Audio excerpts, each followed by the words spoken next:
For more now on the NATO summit and transatlantic security, we're joined by Elina Valtonen. She's Finland's Minister for Foreign Affairs. Thanks so much for being with us today. Minister Valtonen, you are heading to the NATO summit in Washington, representing one of the alliance's newest members. What are Finland's objectives for this summit? Our objective is clear.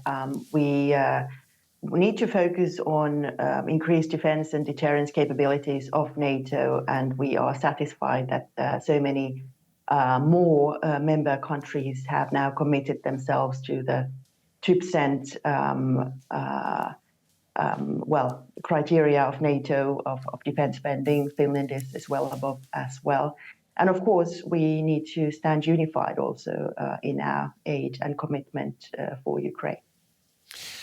Your country, Finland, shares a huge border with Russia, which has invaded one of its other neighbors, Ukraine, and deeply resents Finland joining NATO. What does NATO membership mean for your country in this situation? NATO membership means that we are now in the family in which we belong to. In the past, Finland has always invested very heavily into its own defense and also into defense cooperation with our closest neighbors, and also as the European Union member, or as a European Union member, we of course have relied also on the Lisbon Treaty and the solidarity within that. But now that Russia brutally invaded Ukraine, the Finns realized that perhaps our existing arrangements aren't enough after all. So we decided together with Sweden, which was also very important for us, to apply for NATO membership. And we are so happy that also Sweden now has become a member. So joining NATO strengthens Finland's defense posture. What role is Finland playing in strengthening NATO's eastern flank? Well, for us, it's always been a strong commitment that we are there to protect the northern flank of, so to say, NATO or of Europe. And now that all countries along the Baltic Sea, of course, not Russia counting in, are members of NATO, we are much stronger together. Also in the north. And Finland, as I said, we have always taken our security very seriously and have invested into our defense. Also in the past, say, 2 decades, where many countries thought that perhaps it was not so necessary anymore. So we, for instance, never gave up of our conscription-based army, which means that these days we actually have one of the strongest reservist-based armies in Europe, not just in relative terms, but also in absolute terms. And of course, the Finns are very committed not only to defending their own country, but also the entire alliance.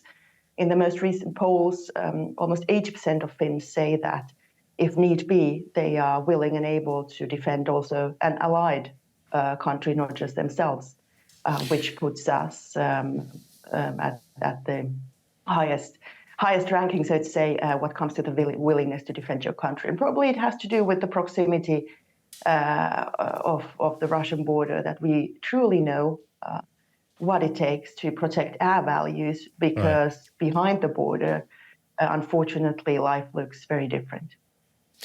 Now, Finland strongly supports Ukraine joining NATO as well. As we mentioned, there's this ongoing invasion by Russia in Ukraine. What needs to happen for Ukraine to become a member?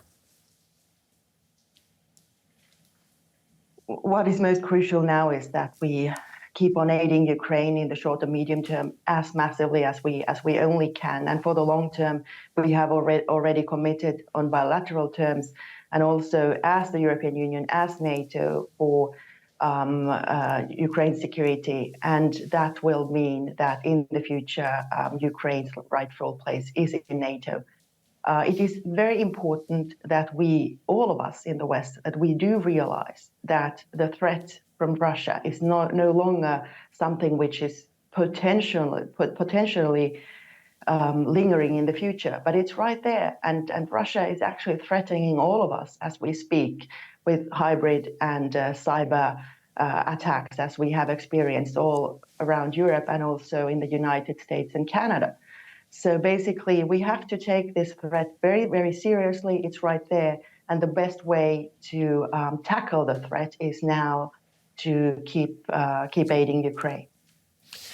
As a new NATO member country and one that does share that huge border with Russia, how are you looking at the upcoming U.S. election? How concerned are you about the prospect of Donald Trump returning to the presidency? That could happen.